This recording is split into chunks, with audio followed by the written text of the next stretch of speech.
Começando mais um Código Zero aqui nos estúdios da Super Rádio Tupi. Muito obrigado pelo carinho da sua audiência. Hoje o papo é Ministério Público. Eu sou o Lucas Araújo. Você que quiser me acompanhar nas redes sociais, no meu Instagram, Facebook, Twitter, é tudo o mesmo arroba Lucas Araújo News. É news de notícia mesmo. Minha gente, no episódio de hoje de Código Zero, aqui na Tupi, eu tenho o carinho e o prazer de receber uma das pessoas mais importantes aqui do Ministério Público do Rio de Janeiro.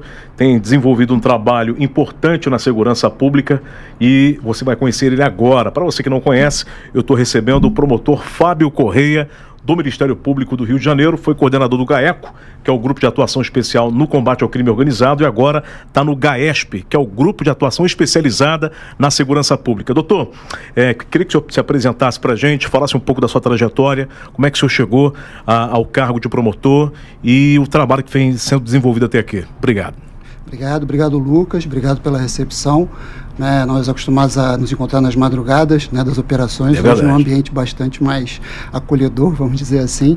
E, bom, eu sou filho de uma servidora pública, professora do município, com um funcionário do Banco do Brasil, classe média tijucana. Depois de um teste vocacional, resolvi fazer a faculdade de Direito, onde ali eu já comecei a me interessar pelas atividades do Ministério Público, casos como Daniela Pérez, chacina de Vigário-Geral, estouro da Fortaleza do Castor, todos esses casos já começaram a me despertar uma curiosidade sobre o papel e a atuação do Ministério Público, quando então resolvi fazer concurso, foram 4 concursos do Ministério Público, além de outros, e assim que as condições foram permitindo, no começo trabalhei um pouco com a parte de júri, depois, desde 2006, na parte de investigação penal. Atuei um período na Coordenadoria de Sonegação Fiscal, que trabalha com combate a ilícitos tributários, principalmente, onde eu comecei a aprender a trabalhar em grupo e também a trabalhar com outras unidades de Ministério Público.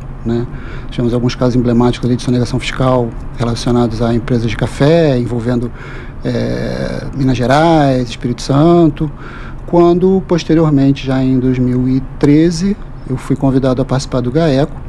Já atuava numa promotoria de investigação penal de delegacias especializadas na Baixada Fluminense, onde eu fiquei cerca de 8 anos. E ali vivi as mais variadas experiências que você pode imaginar, muita bagagem, quando então, em 2021, o Procurador-Geral me chama para compor a assessoria de atribuição originária, que é justamente a investigação de pessoas com foro, prefeitos, deputados estaduais, secretários de Estado, e ali eu fico durante 2 anos, para depois assumir a coordenação do GAECO, por 2 anos, onde a gente começa também a desenvolver a parte de investigações patrimoniais, entender esse olhar que é necessário para a asfixia financeira, claro, combate ao crime organizado. E agora, nesse novo biênio, já em fevereiro do ano passado, fevereiro de 2025, com a mudança de gestão do Procurador-Geral, ele me chama para esse desafio que é justamente a recriação do GAESP.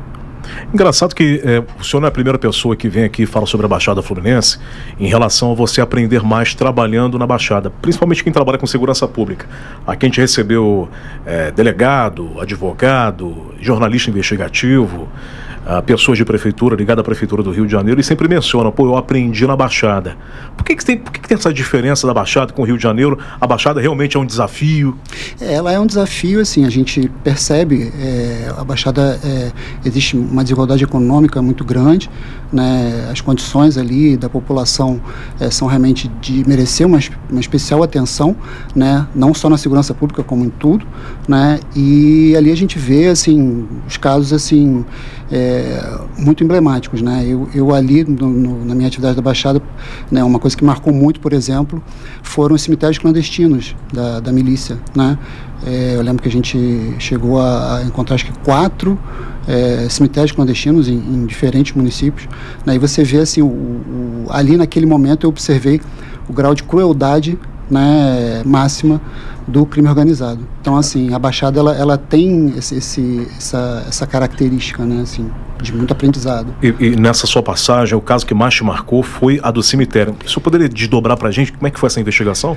Foram algumas investigações relacionadas a milícias, né, Itaguaí, Queimados, Belfor Roxo, né, onde no decorrer das investigações, não só da atividade das milícias, né, como também da parte dos homicídios que eles praticavam, né, foram chegando informações a respeito desses cemitérios, de onde eles colocavam os corpos das vítimas, né, faziam desaparecer, né, os corpos dessas vítimas, quando então se montava um aparato. Né, em determinadas situações a gente foi com o apoio do Exército para fazer ali todo o trabalho, né, outras situações também com o apoio dos bombeiros, né, e eu lembro até de uma determinada situação onde foi difícil, né, a gente localizar, porque existia uma informação, existia uma pessoa que tinha uma informação de um cemitério localizado no alto de uma serra que dividia ali Belfor Roxo com Nova Iguaçu.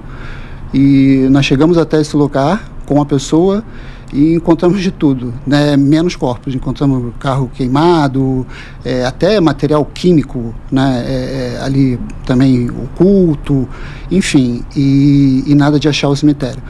Depois a gente, ainda dentro dessa dinâmica, né? Com um aparato todo, bombeiro, equipe do GECO da DH, policiais do Ministério Público, fomos num outro local que também, no mesmo dia, né, tentando achar essa localização desse cemitério, e também nada.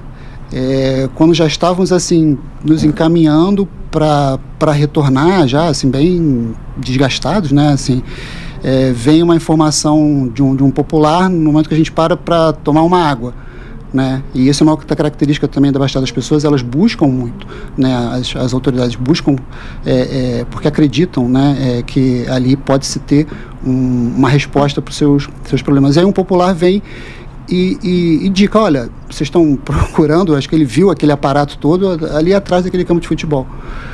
E aí nós levamos o maquinário que tinha, era uma picada, precisou debastar, né, com um trator. Quando os cachorros dos bombeiros começam a farejar, e aí começam a vir um atrás do outro. Assim, um corpo atrás do outro, teve que, na época, pedir reforço, inclusive, dos bombeiros, né, do rabecão, né, para levar aqueles corpos. E aí a gente começa a dar uma resposta aos familiares dessas vítimas. Né? Existiam alguns ROs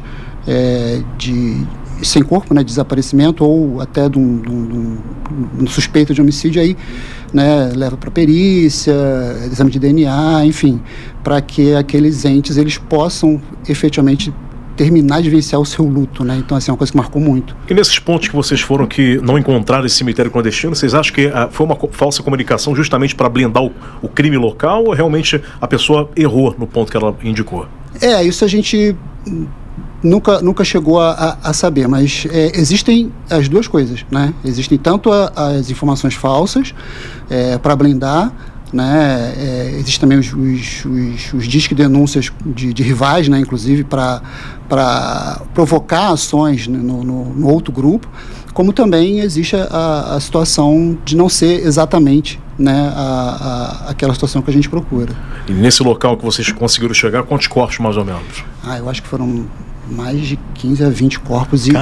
E assim, todos com ou marcas de violência, né, tiros, ou mãos manietadas, amarradas, enfim.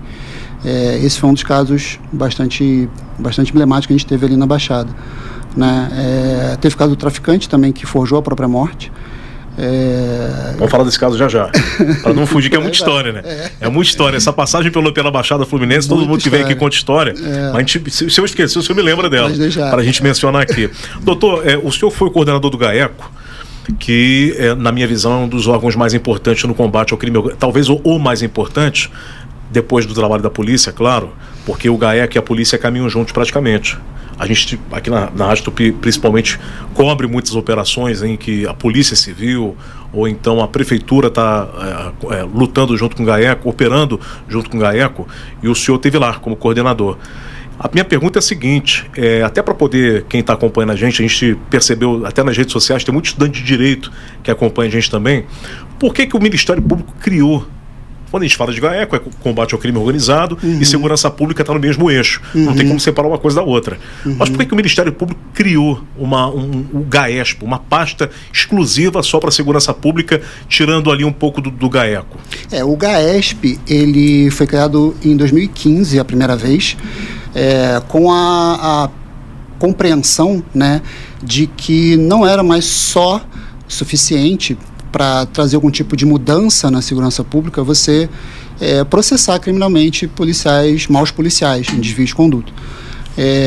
Se entendeu que era necessário atuar também dentro de uma forma mais estruturante, né? E aí conjugando a atuação criminal, onde, né, se busca a responsabilidade, a responsabilização, né, e a punição dos maus policiais em desvio de conduta, como também a parte da tutela coletiva, onde vai se buscar estruturar e aprimorar cada vez melhor, né, as polícias e a atividade policial. Então o GAESP ele surge num primeiro momento, inclusive em 2000, né, nesse período existia um termo de ajustamento de conduta, né, um TAC, né, a colega Glaucia Santana, na época, com a Polícia Militar do Estado do Rio de Janeiro, onde se colocava de tudo, né, assim, desde a parte do respeito aos direitos humanos, da Polícia Cidadã, como também condições melhores de trabalho, de escala, colete, saúde mental, para os integrantes da Polícia Militar. Então, assim, o GAESP ele surge com essa visão de dar uma maior efetividade, né, para a segurança pública, não apenas naquela questão do Ministério ficar oferecendo denúncias contra maus policiais, mas sim de se tentar estruturar de uma forma mais o melhor possível, né? Enfim, as forças de segurança. E quando vocês têm esse contato com a polícia, o que vocês pedem deles e o que eles pedem do Ministério Público, do GAESP especificamente? O que a gente tem buscado, assim, o GAESP ele tem atuado muito já a partir de 2025, quando ele foi recriado, né, nessa gestão. Nós trabalhamos em alguns eixos, né? Nós temos 4 eixos, né? Nós temos o plantão de monitoramento das operações policiais, temos o eixo também da parte criminal, investigação, claro, e o criminal, a parte da tutela coletiva, e também nós chamamos de um controle externo preventivo, né? Então, assim, basicamente, em cada um desses eixos. O controle das operações policiais, ele foi uma determinação inicial da ADPF, né, para que assim fizesse, e mesmo após a adesão final, né, o voto de consenso, que não mais existe a obrigatoriedade dessa comunicação prévia ao Ministério Público, foi acordado, e é um desejo das polícias, que essa comunicação continue a existir.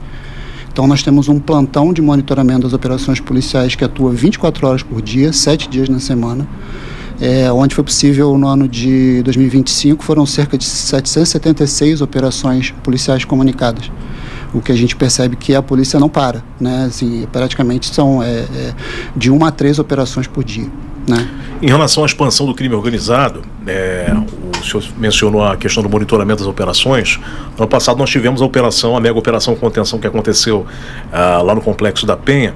Queria que o senhor destacasse para a gente qual foi o trabalho do Ministério Público para entender a operação, a atuação dos policiais, quem eram os bandidos que morreram nessa operação e saber de fato como é que o GAESP, a partir do momento que o senhor assumiu o comando dessa pasta, passou a atuar depois dessa, talvez não, foi a maior operação da história do Rio de Janeiro. Sim, várias estruturas do Ministério Público atuaram no âmbito da operação contenção, sobretudo do pós, né?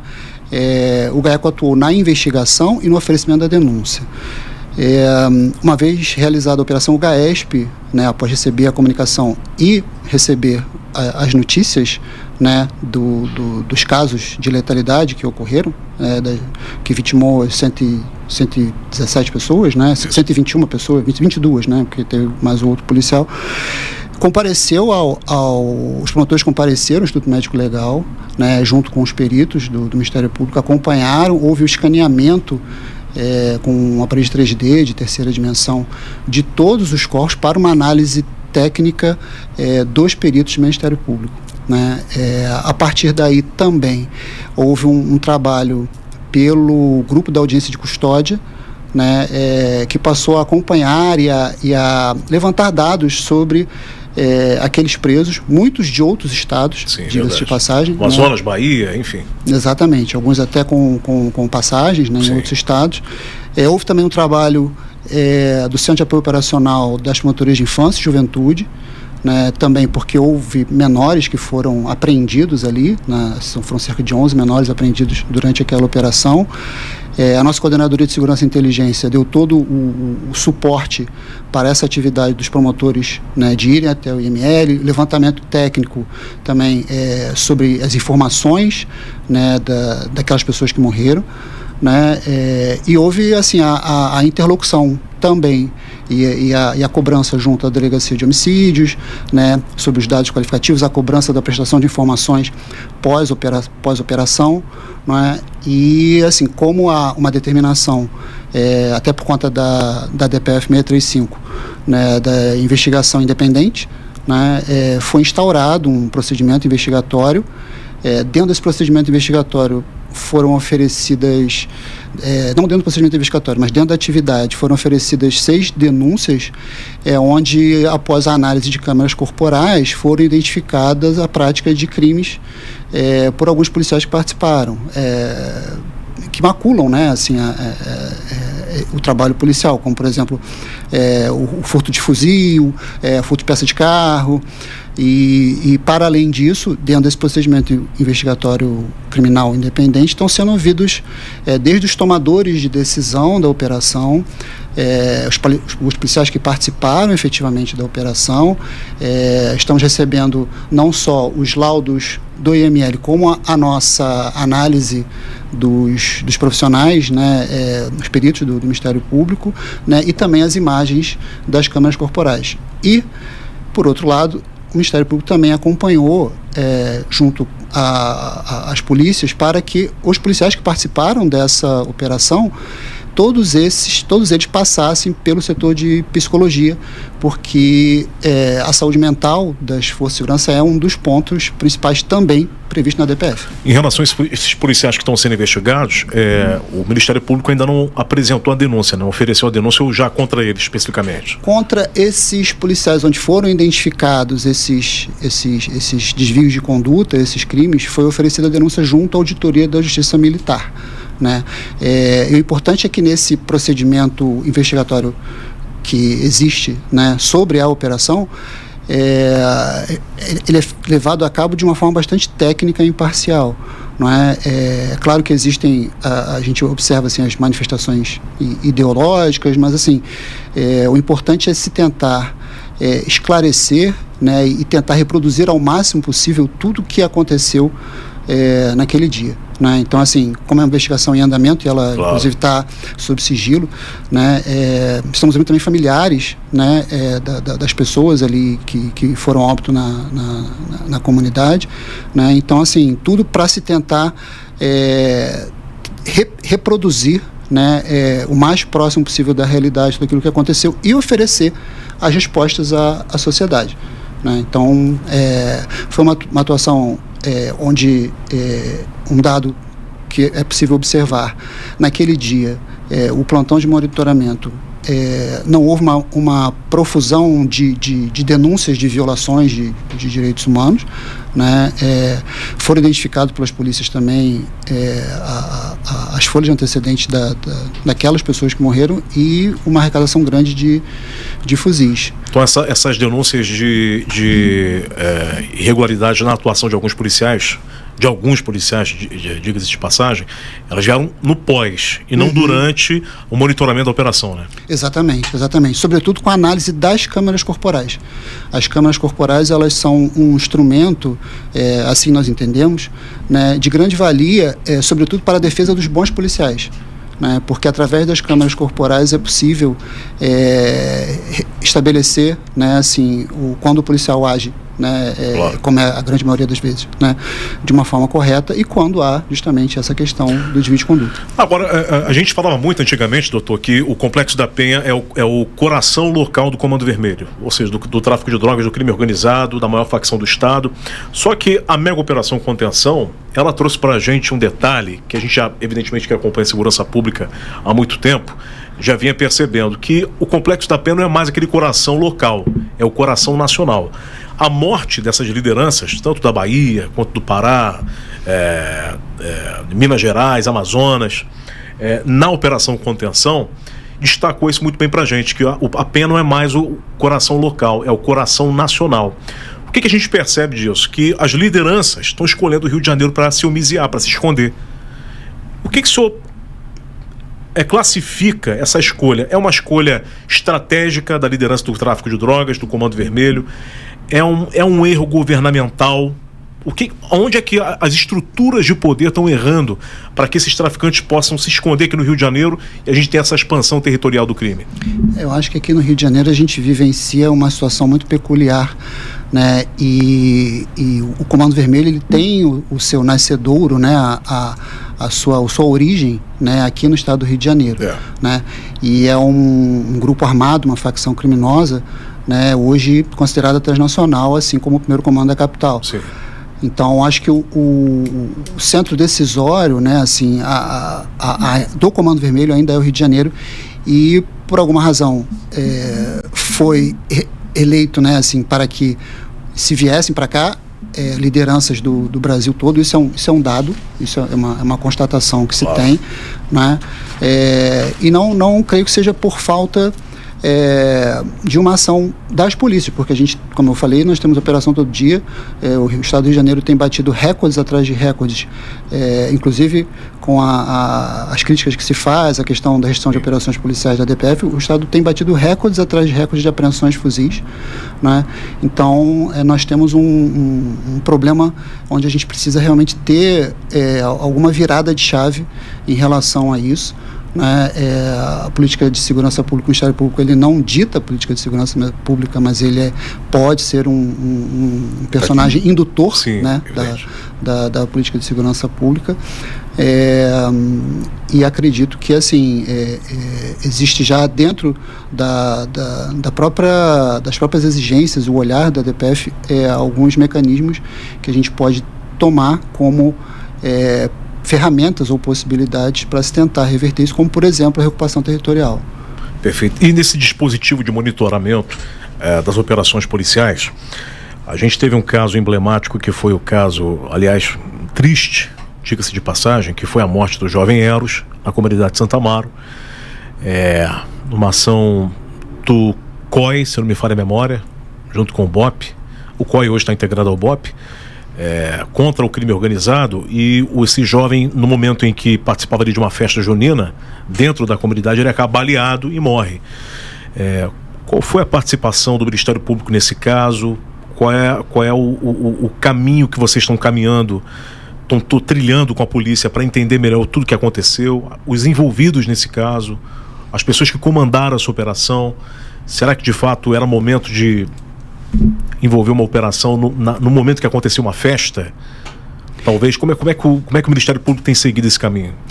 Esse caso, ele até é bastante se torna emblemático para o GAESP, na medida em que, dentro desse seu quase um ano de existência, foi onde o GAESP atuou do início ao fim, né? Tanto na questão do plantão do monitoramento naquele dia, né, ao acompanhar a questão da operação policial que foi comunicada, como nos desdobramentos. A partir do momento que houve a notícia, né, do caso de letalidade, uma promotora do GAESP esteve na delegacia, conversou com os familiares, participou ali da questão dos depoimentos, depois participou da questão no próprio ML, né, e posteriormente foi gerada o que a gente chama de notícia de fato, né, para a promotoria de investigação, e aí ela solicitou o auxílio do GAESP.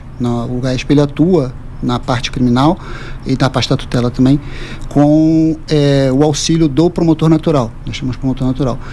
E a partir daí houve o desdobramento, né, com a investigação e o oferecimento da denúncia em face do policial que efetuou o disparo e do tomador de decisão, né, onde ficou bastante evidenciado que não houve esse reporte para cima, né? Então houve uma tomada de decisão num ambiente desfavorável, né? Isso é colocado nos diálogos, né, dos próprios policiais, ainda antes de ir para a operação, o temor que eles entendem, né, como se realizar a ação naquele momento, o que, assim, é trágico de todas as formas, porque a gente está falando da nossa força de elite, né, o nosso batalhão de operações especiais. Então isso é trágico e muito triste de todas as formas, né? E o que evidencia principalmente assim, a importância do que a gente tem buscado bastante, conversado bastante com as polícias, né, dos protocolos das ações policiais, né? Dentro dessa questão dos protocolos de ações policiais, que são, na verdade, normativas, né, para que sirvam de orientação e norte para as tomadas de decisão, né, e são também um resguardo, uma salvaguarda para que se dê uma segurança jurídica, né, aos policiais, né. É importante observar também, dentro desse controle externo preventivo, né, e esse caso ele passa a evidenciar bastante isso, que o GAESP passou a atuar nas academias de polícia, né, dos cursos de formação a convite da própria Polícia Militar. Para acompanhar o treinamento e tudo mais? Exatamente, nos cursos de formação, né, e foram formados mais de 1.000 policiais. Nós participamos, na verdade, né, da formação de mais de 1.000 policiais, falando justamente sobre essa questão do controle externo, do uso progressivo da força, da questão dos direitos humanos, câmaras corporais, saúde mental. Então, assim, é importante, assim, que se coloque essa aproximação para que se realize esse controle externo preventivo, para que não se tenham situações, né, ou minimizar o máximo possível situações como essa. Perfeito. Doutor Fábio Corrêa, eu quero voltar com o senhor lá na sua passagem pelo GAECO, porque no GAECO certamente tem muita história para contar. Muitos episódios para o senhor contar para a gente, revelar aqui no Código Zero. Eu queria abordar uma temática que é seríssima. Quando a gente fala de crime organizado, é impossível a gente não falar de contravenção. Principalmente agora com a chegada do Carnaval, o Jogo do Bicho praticamente envolvido com parte ou a maioria de escolas de samba, mas evidentemente que separando aqui a cultura daquilo que é errado. A cultura, ela vem antes do Jogo do Bicho. A gente percebe que tem uma entrada de criminosos em qualquer setor da sociedade. Na cultura não seria diferente, né? O senhor foi uma das pessoas que participou da prisão de Rogério Andrade, né? Contraventor, era um dos maiores procurados da polícia. Eu queria que o senhor... A gente gosta muito de bastidor aqui, tá? Gosta muito de história, de bastidor. Eu queria que o senhor contasse pra gente como é que foi essa investigação, como é que foi a localização do paradeiro do Rogério, detalhasse pra gente como é que foi a operação para fazer essa captura e como é que o Ministério Público está enxergando hoje o combate da polícia e também do próprio Ministério Público para prender aqueles que estão à solta. Por exemplo, Bernardo Belo continua foragido. Como é que vocês estão lidando com essa situação? Mas falando primeiro de Rogério Andrade. O momento da prisão, da captura, assim, foi um momento muito tenso, mas não foi uma prisão difícil, vamos dizer assim, né? Nós já havíamos estado anteriormente, por questões circunstanciais, em 2 outras operações, cumprindo mandados na residência, né, em relação ao Rogério Andrade. Se for na Operação PECOD, Operação Pretorianos, o que acabou transmitindo um conhecimento da dinâmica e do ambiente, né, o que dá uma certa tranquilidade para que se realize depois a parte operacional. Quando houve a expedição do mandado de prisão, né, há uma preocupação muito grande se você compartimentar o máximo possível aquela informação. Foi uma investigação que foi realizada pela Letícia Emily, que agora é a coordenadora, era então subcoordenadora, levada a efeito com relação ao homicídio do Fernando Inácio, né? O cunhado dele. Exatamente. Né? Colocando ali, o que o Ministério Público defende é a participação dele como mandante, né, do homicídio do Fernando Inácio. Né? A parte dos executores já havia sido desenrolado, né, pela DH, né, doutor Moisés, inclusive, né, foi o delegado que foi responsável.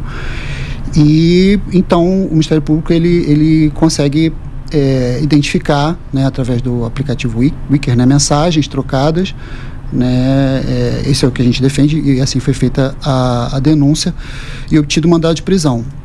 E aí, assim, é claro que há uma sensibilidade muito grande, né, se tentou monitorar o máximo possível na véspera os passos, né, dele, e no dia da ação em si, nós tivemos lá no local aquela dinâmica de trava portaria, trava guarita, né, e assim, sempre foi uma diligência muito tranquila. Todas as diligências que foram realizadas ali, claro que vêm os advogados todos, né, todos muito bons, muito aguerridos, mas de um altíssimo nível. E ali, assim, quando então, né, ele abriu a porta e a gente comunicou a ele, né, e existiam duas preocupações, né, foi colocado a questão da integridade, para que a gente saísse dali o mais rápido possível, e outra é a questão da não exposição, né. Eu lembro que foi uma coisa muito rápida. Eu estava aqui sentado na redação da rádio e daqui a pouco, do nada, Rogério Andrade preso. Exatamente. Não tinha nada, não existia nenhuma expectativa, nada midiático. A operação não foi midiática, eu lembro disso. Ela só passou a ser midiática quando as pessoas entenderam que o maior contraventor do Rio de Janeiro tinha sido preso. As pessoas começam a correr para a cidade da polícia para poder acompanhar, porque começou a vazar informação de que ele tinha sido preso, estava saindo do condomínio. A TV Globo já estava na cidade da polícia fazendo uma outra pauta, filma a chegada do Rogério. Exatamente. E aí começa o auê das pessoas terem a informação de que o Rogério Andrade foi preso. Exatamente. Não foi mais ou menos assim? Foi exatamente isso, né, existia essa preocupação dupla, né, para que a gente realmente saísse não só pela questão da integridade física, como para a exposição midiática, o que vai tumultuar ainda mais a diligência, né, e até eu sempre trago isso comigo, que tá no decálogo do promotor de justiça, não fazer da desgraça alheia pedestal nem cartaz para sua vaidade. Então, assim, a gente sempre teve muito essa preocupação de não expor, né, quem quer que seja, não é só porque é A, B, C, mas de quem quer que seja. E quando a gente chega na cidade da polícia, inclusive eu peço à equipe para desbordar e entrar ali pela lateral da cidade da polícia, né, porque a gente sabe que ali é um ambiente que não ficam as equipes de reportagem, que ficam geralmente lá na frente. Isso. É quando a gente realmente dá de cara com uma equipe de televisão já. E foi realmente um momento ali, eu falei, caramba, tipo, tudo que a gente não precisava naquele momento, né? E assim, e eu tinha falado, mas né? Eu acho que era algo também inevitável, né? Em determinado momento ia... Sim, exatamente. Ali acabou sendo algo inevitável, né? E desafortunadamente qualquer operação que você tem hoje, onde é feita qualquer tipo de menção a Rogério Andrade, está lá de novo aquela mesma imagem passando e reprisando o tempo todo como um arquivo, né? Enfim. E quando vocês entram no apartamento do Rogério, quando vocês acessam o imóvel, como é que foi a conversa ali entre vocês e ele? Ó, a acusação é essa, a denúncia é essa, você está sendo preso por isso, isso. Ele chegou a se defender, chegou a apresentar alguma resistência? Não, nunca apresentou nenhum tipo de comportamento nesse sentido, nem evasivo, nem de tumultuar, nem de resistência. O que ele faz é falar com os advogados e, claro, né, apresentar a sua versão e dizer, né, assim, que não foi ele, enfim. Mas todas as diligências ali foram feitas de uma forma assim, bastante tranquila, nesse dia, inclusive, né, como de costume, né, busca lá os remédios, os pertences necessários, né, para a gente se encaminhar para os registros de praxe, né, assim, confecção do registro de ocorrência do cumprimento do mandado, passa pelo IML, passa pela audiência de custódia, né, e posteriormente depois houve o ingresso no Presídio Federal. Então, a minha próxima pergunta é justamente essa. Se foi um pedido de vocês, um entendimento de vocês, olha, não tem como manter o tipo de preso de alta periculosidade, o tamanho de Rogério Andrade num presídio aqui no Rio de Janeiro, se foi um consenso entre vocês do Ministério Público com a polícia, ou se de fato chegou um pedido de cima? Não, houve esse pedido desde o início, quando houve o pedido da prisão. houve esse pedido desde o início e que foi acatado pela juíza, né, daqui do Rio. E não basta isso, né, ele é preciso ser levado à análise do juiz diretor do Presídio Federal, né, que vai ouvir o Senapem e aí ele vai aceitar ou, enfim, né, colocar algum argumento com relação a isso, e que também foi aceito à época, né? E em relação a essa operação que nós acompanhamos aqui do Ministério Público recentemente, de policiais cooptados ali pela contravenção, eles atuavam na negociação com outros policiais para vazar informações. É mais ou menos isso? Como é que foi essa história dessa última operação do Ministério Público contra o grupo do Rogério Andrade? Ela é uma continuação da Operação Pretorianos. A Operação Pretorianos foi a que identificou policiais que realizavam a segurança pessoal, né? E durante a Operação Pretorianos foi possível identificar que aí sim ele tinha um mandado de prisão em aberto, estava foragido, e mesmo assim aqueles policiais militares continuavam a exercer a segurança pessoal dele e familiares. E essa operação que aconteceu agora recentemente é um desdobramento, né, justamente onde foi possível identificar que havia essa facilitação de informações, né, informações e dados, inclusive para prevenir de eventuais ações policiais. Isso é uma característica das organizações criminosas, né, assim, de existência e de sobrevivência, né, de que policiais, de cooptar, né, policiais em desvio de conduta, isso seja organizações de tráfico, milícia ou contravenção, né, isso faz parte e é algo que a gente precisa o tempo todo coibir e ter uma atuação bastante integrada e forte com as corregedorias. A contravenção ela é o ambiente criminal mais complexo de se investigar aqui no Rio de Janeiro, pela capacidade monetária, pelo dinheiro que é arrecadado, pelo tipo de cooptação de agentes de segurança pública que eles fazem. É a mais complexa, até mais difícil que o tráfico de drogas? Nós entendemos que sim, porque a contravenção ela consegue ficar acima e abaixo do tráfico das milícias, né? Ela emprega muitas vezes mão de obra de milicianos e às vezes até de traficantes, né? A entrada da cocaína nos anos 90 pelo Comando Vermelho, isso aí, registros históricos, foi financiada pela contravenção, né? Então é o tipo de organização criminosa, né, realmente das mais difíceis de se realizar esse combate efetivo e a responsabilização. Tanto é que nós temos, né, alguns personagens, como você bem citou, né, que se encontram foragidos, apesar de muitos esforços que vêm sendo empreendidos pelas polícias, Polícia Federal, Polícia Civil, o próprio Ministério Público, né? Nós tivemos um contraventor que foi preso buscando uma filha na escola recentemente, né? Então, dentro do Rio de Janeiro, com mandado de prisão em aberto, né? Então, assim, realmente talvez o mais sensível. E quando nós falamos dessas grandes lideranças do crime organizado foragidos, por exemplo, você tem o Doca do Comando Vermelho, que está foragido, você tem o Peixão do 3º Comando Puro, nós temos também outros nomes, o próprio Bernardo Belo, que é da contravenção.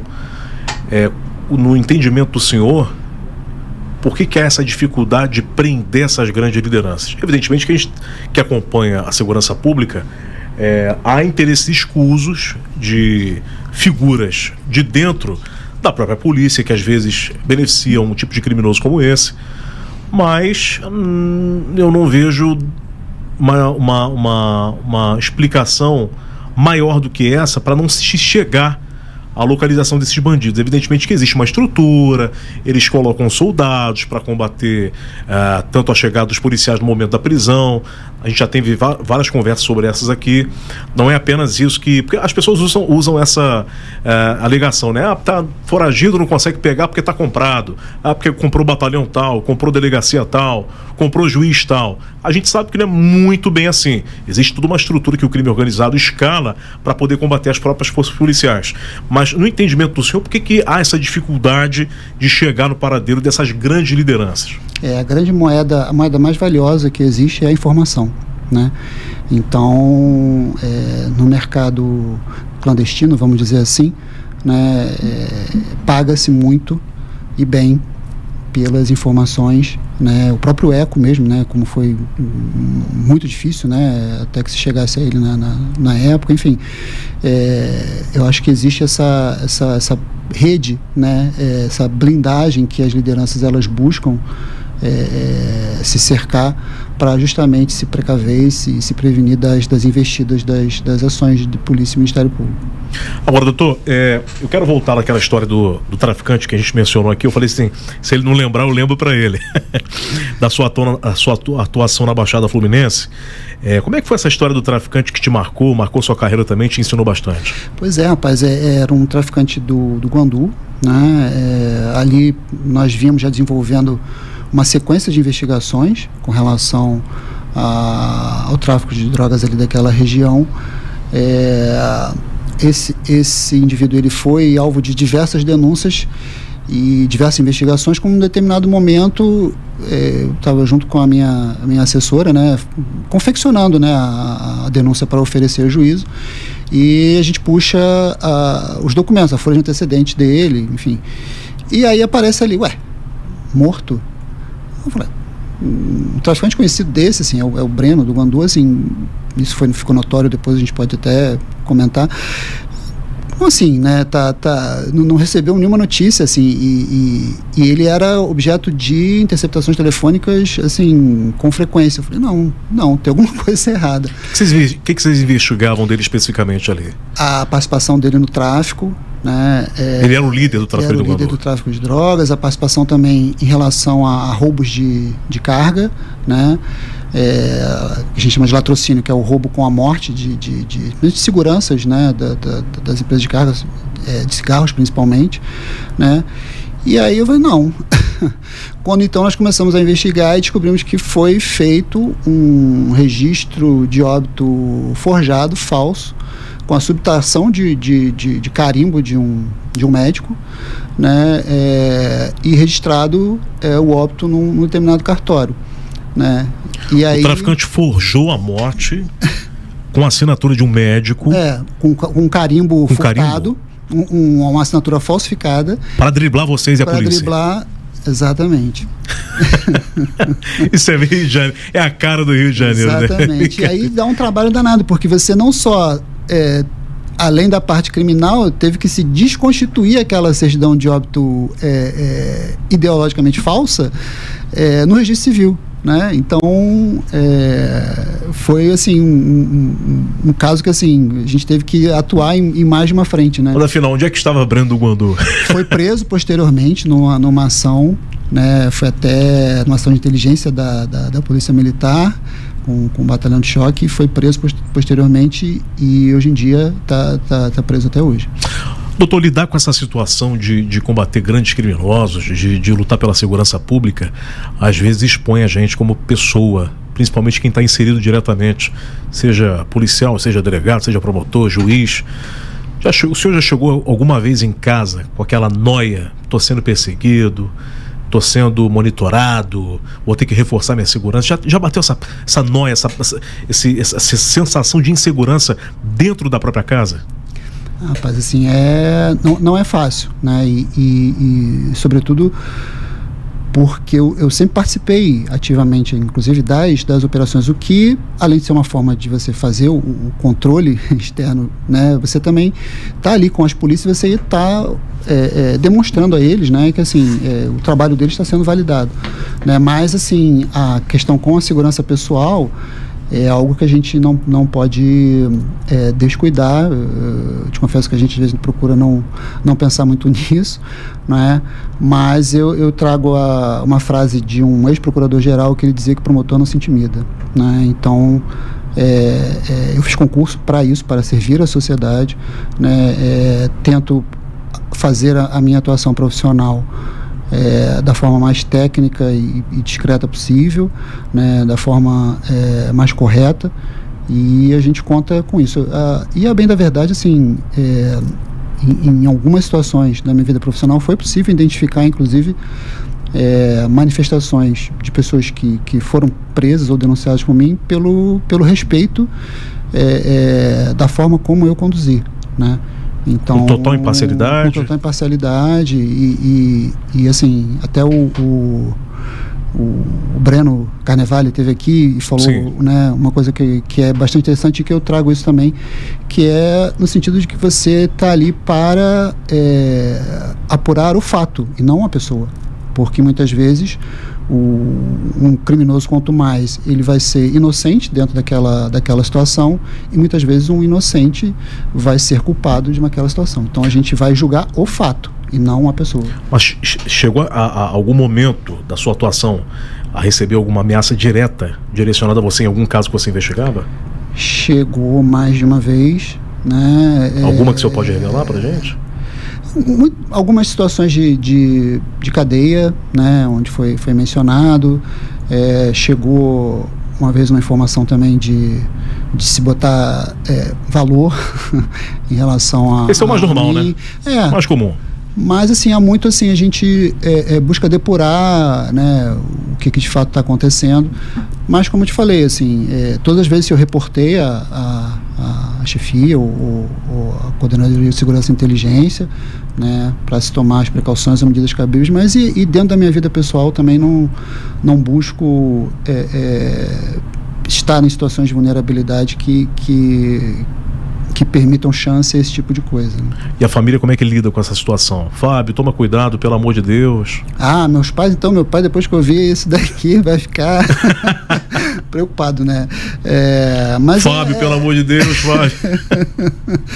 Mas acho que faz parte, né? Assim, faz parte da minha trajetória, da minha vida, da minha atividade profissional. Eu tô, né, vou fazer 26 anos de Ministério Público, né? Então, eu acho que de certa forma, claro que tem a preocupação, mas passam a vivenciar também um pouco, né, comigo, né, isso, né, às vezes você de madrugada para operação, né, eu sei que existe aquela preocupação, né, mas como eu te falei, assim, acho que a gente tenta ter uma vida social também que não permita, né, assim, esse tipo de brechas, né, de vulnerabilidade, e a vida profissional também. Evidente, houve alguma resistência da família quando você falou, vou fazer o concurso para o Ministério Público, vou lidar com determinada situação ou ocorrência?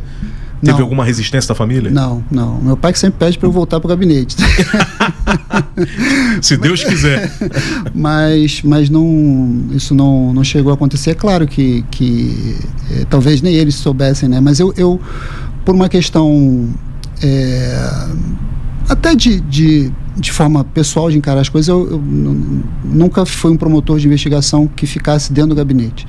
Né, acho que a gente precisa estar em contato não só com os investigadores, mas com a população local, com as pessoas, com as vítimas dos crimes. Então, assim, acho que a investigação ela tem essa necessidade, essa característica de ser uma atividade dinâmica. Né? Então, um promotor de investigação penal não pode se circunscrever a ficar no gabinete esperando as coisas acontecerem. Acho que ele tem que ir a campo, né? O Ministério Público tem, inclusive, a prerrogativa de fazer, em determinados casos, investigação direta, né?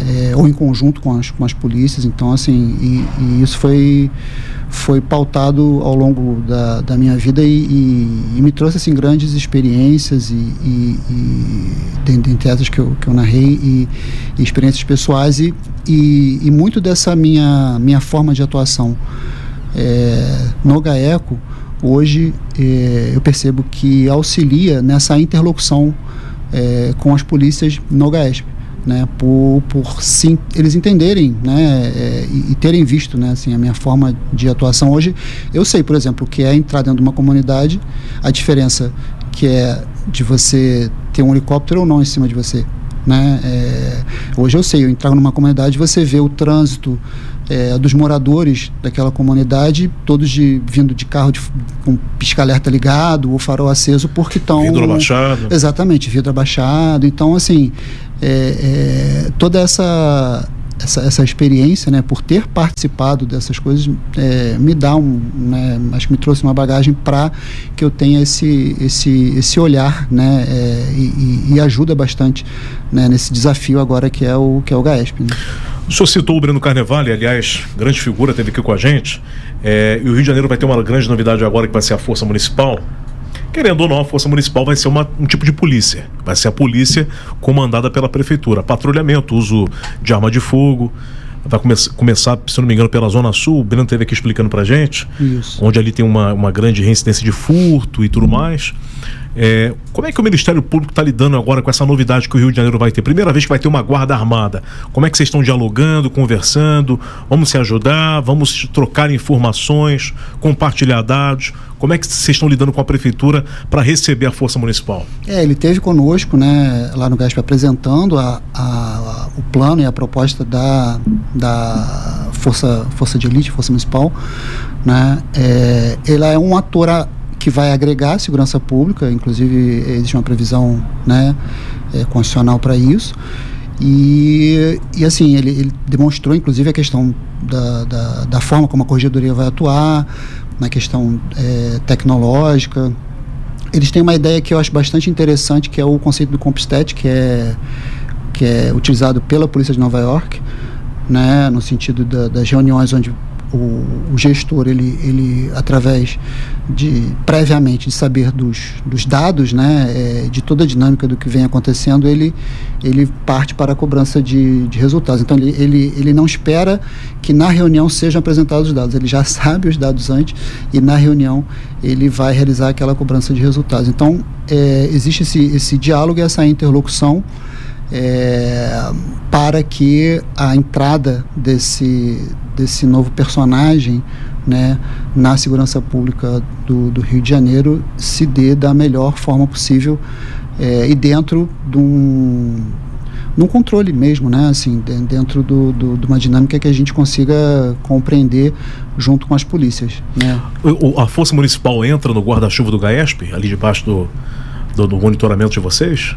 Ela entra a partir do momento que, por exemplo, quando há algum caso de letalidade, né, aí ela passa a ser objeto também da nossa análise, das notícias de fato, né. Nós estamos para fechar um curso agora, inclusive, sobre a questão da capacitação das guardas municipais, que inclusive é algo que o CNMP tem cobrado e exigido, né. É um curso que vai ser disponibilizado para todas as guardas municipais das prefeituras, né, no nosso estado. Então, assim, a Força Municipal de Segurança, ela entra não só na parte dessa capacitação, como também com relação a esses casos de letalidade e situações que venham a ocorrer no curso da sua atuação.